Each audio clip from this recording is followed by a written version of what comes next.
Exercise is interesting in terms of effects on the brain because it works in about 4 or 5 different ways. One of the most obvious ways is blood flow. And so if you get your heart working, your brain's going to be filled with oxygen-rich blood and nutrients. So that's the main way that we thought it helps.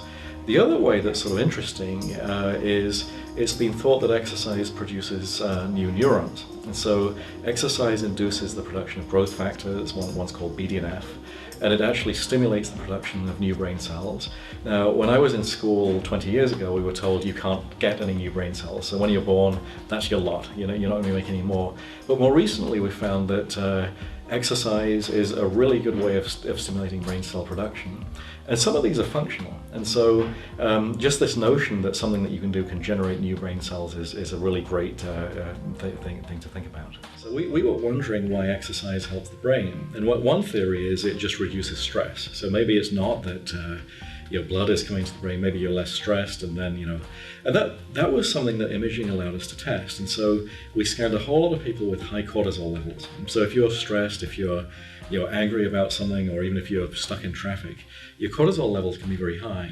One of the things we found is that the people with high cortisol levels lost brain tissue faster.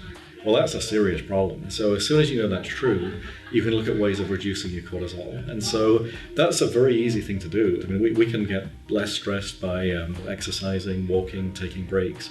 And so imaging established a physical connection between something in your blood, the cortisol that's a sign of stress, and actual physical changes in the brain. That's very useful to know.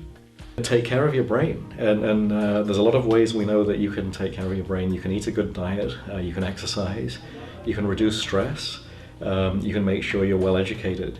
And these things just build up a sort of mental bank account for the future. And so even though it seems like work is hard, I mean, you're building a store of brain connections that you'll need for the rest of your life. So these are practical messages that we've learned from imaging a lot of people. So.